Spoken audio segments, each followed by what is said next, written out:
Then you get the pro players pick.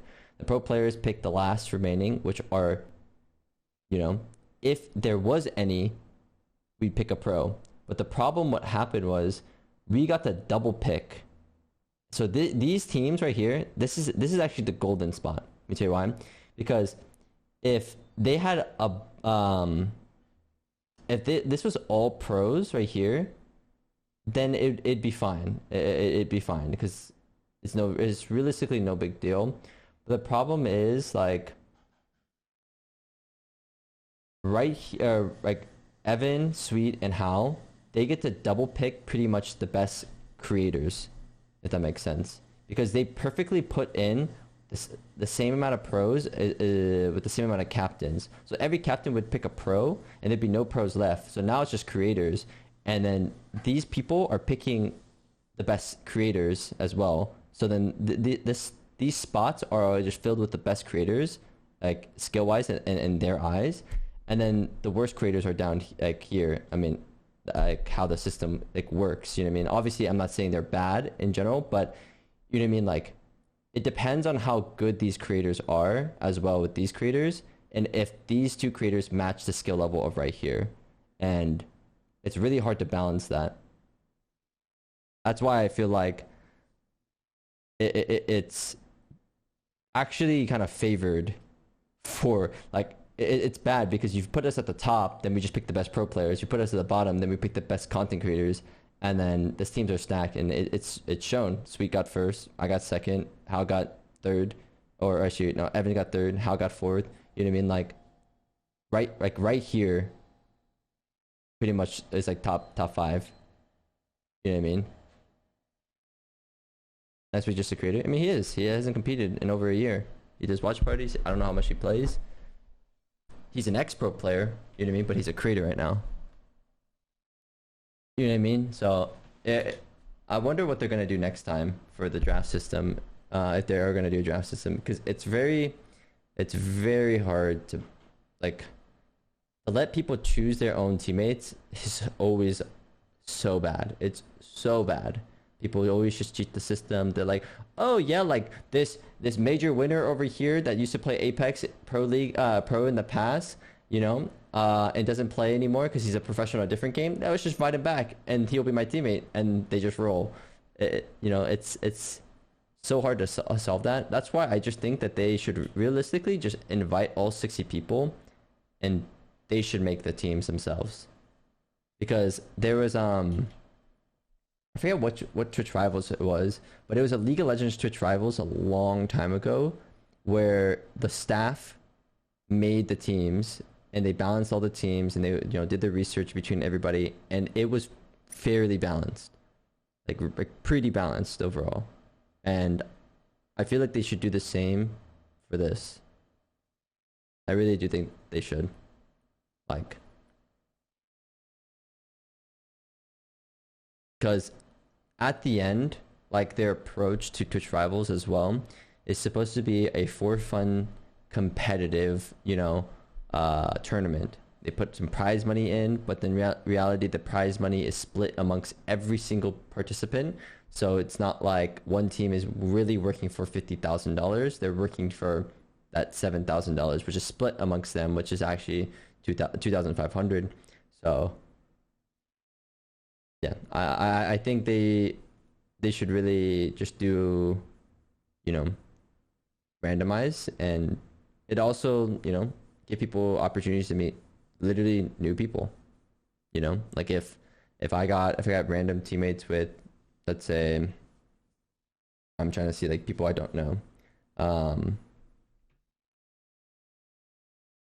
like Frosty Girl and Light, it'd be opportunity to just play with them, have a good time, compete just for fun and some money.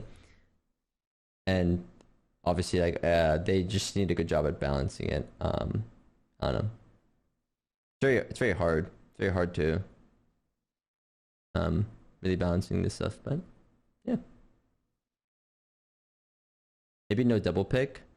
So it's really hard though, because if you don't do double picks, it's really unfair for us then. So it's like, if you go like down the list, if we get last pick 2 times in a row, then we're just like, okay, we just got the bottom of the barrel every single time.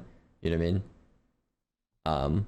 So it's really hard. So that's why you make it fair by going last here and then you going first there. But then it's like the best way to see it is like this is like the skill level of the list of 1 through 40, right? Because that's just like how it has to be no matter what, right? There's the best player and the worst player, and if they keep taking the best players, right here, it still allows us to get the decent amount of players, and then it really requires the captains to be individually good as well. So if they get the bottom people, then it's fine. AKA these captains pretty much have to be like content creators in terms of like, let me see, I'm trying to think of someone who like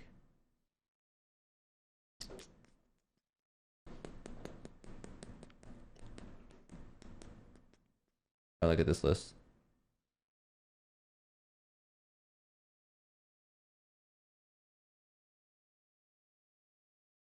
Like or Silen Tatsuki. I think like she needs to be a captain in my opinion. And then if she gets another creator, then it's fine.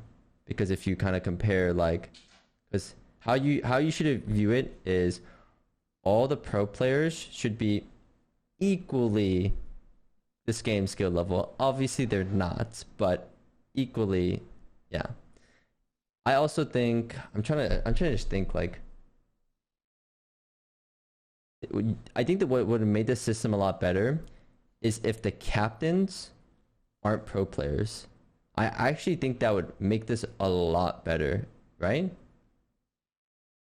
Because making the captains pro players actually kind of messes this up. Like if they removed every non pro captain and just replaced it with some of these people, I think it'd be pretty balanced. There would have been exactly 20 pros and then 20 content.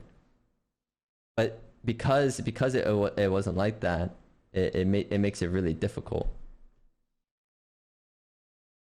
Yeah, and especially when the double pick is also arguably the best players in the fucking game.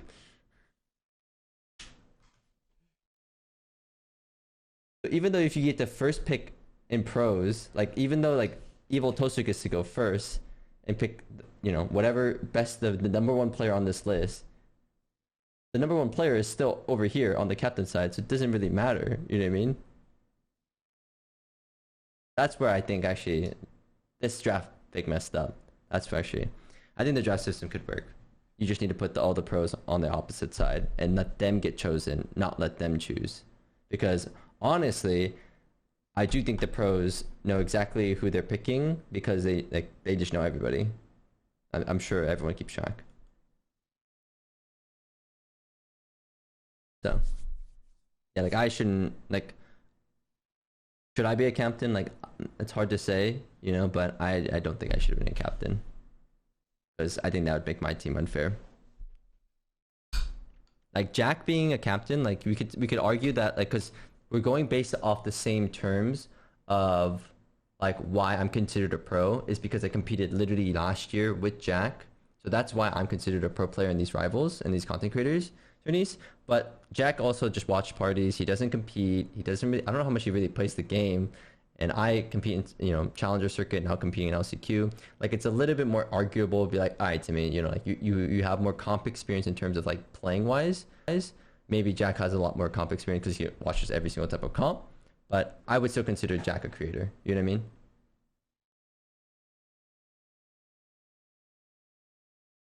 And from there, which is why I think that he should still be on the captain list. And I think they yeah. I think that's like the feedback I had to give them to fix it for next time.